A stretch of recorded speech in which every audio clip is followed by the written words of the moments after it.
बहुत समय पहले एक घने जंगल में विभिन्न प्रकार के जानवर रहते थे। जंगल का सबसे डरावना जानवर था एक बड़ा सा सांप, जिसका नाम कालिया था। कालिया जंगल के सभी जानवरों से डरते थे। उसका शरीर काले और हरे रंग के धब्बों से ढका हुआ था और उसकी आंखें लाल लाल जलती थीं। उसके जहर से कोई भी जानवर बच नहीं सकता था। जंगल के जानवरों ने कालिया से दूर रहना ही ठीक समझा था। वह अक्सर जंगल में मांस, बंदर, हिरण और अन्य छोटे जानवरों को धमकाता रहता था। किसी को भी उसकी आवाज सुनने की हिम्मत नहीं थी और हर कोई उससे बचकर भागता था। लेकिन जंगल में एक छोटा सा चूहिया भी रहता था। उसका नाम मोती था। मोती बहुत ही समझदार और शांत स्वभाव का था।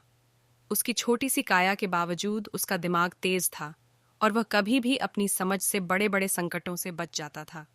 एक दिन कालिया ने जंगल के सभी जानवरों से कहा, जो भी मुझे खाना देगा मैं उसे छोड़ दूंगा। उसकी इस बात से जंगल के सभी जानवर डर गए, क्योंकि वे जानते थे कि कालिया का जहर कितना खतरनाक होता है। मगर मोती ने सोचा, अगर मैं इसका सामना करता हूं तो शायद मैं अपनी जान बचा सकूं। मोती ने एक दिन कालिया से मुलाकात की और कहा, कालिया भाई, अगर तुम मुझे खाओगे तो तुम्हें क्या मिलेगा? कालिया हंसी के साथ बोला, तुम जैसे छोटे जानवर से मुझे क्या फर्क पड़ेगा? तुम्हें खाने से मुझे ताजगी मिलती है। ठीक है, लेकिन अगर मैं तुम्हारी मदद करूं तो? मोती ने पूछा। तुम मेरी मदद कर सकते हो? कालिया ने हैरान होकर पूछा। मोती ने कहा, मुझे बस एक मौका दो और मैं तुम्हारी मदद कर सकता हूँ। कालिया थोड़ा सोच में पड़ा, फिर बोला, ठीक है, मैं तुम्हारी मदद के बारे में सोचूंगा, लेकिन यह तुम्हारी आखिरी कोशिश होगी। मोती ने अगले दिन कालिया से कहा, मुझे एक मौका दो, मैं तुम्हारे लिए कुछ कर सकता हूँ, लेकिन इसके बदले तुम मुझे कभी नहीं डराओगे और जंगल के किसी भी जानवर को तकलीफ नहीं दोगे। कालिया थोड़ा हैरान हुआ, तुम छोटे से जानवर से मुझे कैसे मदद मिल सकती है? मोती ने कहा, मुझे तुम्हारे पास एक बहुत ही महत्वपूर्ण जानकारी है। अगर तुम मेरी मदद करते हो तो मैं तुम्हें बता सकता हूँ कि तुम अपनी ताकत का सही उपयोग कैसे कर सकते हो। कालिया ने सोचा, अगर यह छोटा जानवर मुझे मेरी ताकत के बारे में कुछ बताए तो क्यों ना इसका फायदा उठाया जाए। ठीक है, तो मुझे बताओ, तुम किस तरह मेरी मदद कर सकते हो? कालिया ने पूछा। मोती ने कहा, तुम्हारे शरीर में बहुत ताकत है, लेकिन तुम उसे सही दिशा में नहीं लगा रहे हो। तुम्हें अपनी शक्ति का सही उपयोग करना सीखना होगा। कालिया ने हैरान होकर पूछा, तुम मुझे क्या करना चाहते हो? मोती ने कहा, तुम्हें अपनी ताकत को सिर्फ डराने के लिए नहीं, बल्कि अपनी पहचान बनाने के लिए उपयोग करना होगा। तुम्हारे अंदर जो शक्तियां हैं उनका सही दिशा में उपयोग करो। अगर तुम दूसरों को मदद करोगे तो तुमसे कोई नहीं डरेगा। कुछ दिन तक कालिया ने मोती की बातों पर ध्यान नहीं दिया, लेकिन धीरे धीरे उसने महसूस किया कि मोती का सुझाव सही हो सकता है। कालिया ने सोचा, अगर मैं अपनी ताकत को सही दिशा में लगाऊं तो शायद मुझे भी सच्ची शांति मिल सके। उसे एहसास हुआ कि अगर वह अपनी ताकत का उपयोग केवल डराने धमकाने के बजाय अच्छे कामों में करेगा तो शायद वह अधिक सम्मान पा सकेगा।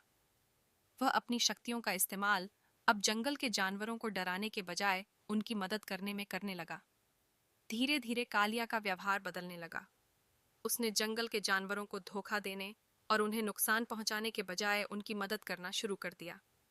एक दिन एक बाघ जंगल में आ गया और उसने छोटे जानवरों को डराना शुरू कर दिया।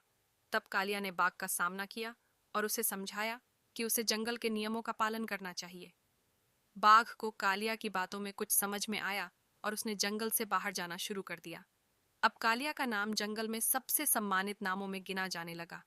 उसने सभी जानवरों को यह सिखाया कि ताकत का सही इस्तेमाल ही असली ताकत होती है। अब जंगल में शांति थी और सभी जानवर एक दूसरे से अच्छे संबंध बनाए रखते थे। मोती और कालिया अच्छे दोस्त बन गए थे। दोनों ने जंगल के जानवरों को यह सिखाया कि डर से ज्यादा महत्वपूर्ण समझ और सही दिशा में काम करना है। कालिया ने अब जंगल में शांति स्थापित की थी और मोती ने अपनी बुद्धिमानी से उसे सही रास्ता दिखाया था। अब वह समझ चुका था कि किसी भी समस्या का समाधान सिर्फ ताकत से नहीं, बल्कि समझदारी और अच्छे इरादों से होता है। ये कहानी हमें यह सिखाती है कि ताकत का सही उपयोग ही असली शक्ति होती है। अगर हम अपनी ताकत का उपयोग केवल अपने स्वार्थ और डराने धमकाने के लिए करेंगे तो हम अपनी असली पहचान नहीं बना सकते। हमें समझदारी से काम लेना चाहिए और दूसरों की मदद करने की कोशिश करनी चाहिए। जब हम दूसरों के भले के लिए अपनी शक्ति का उपयोग करते हैं तो हमें सम्मान और सच्ची ताकत मिलती है।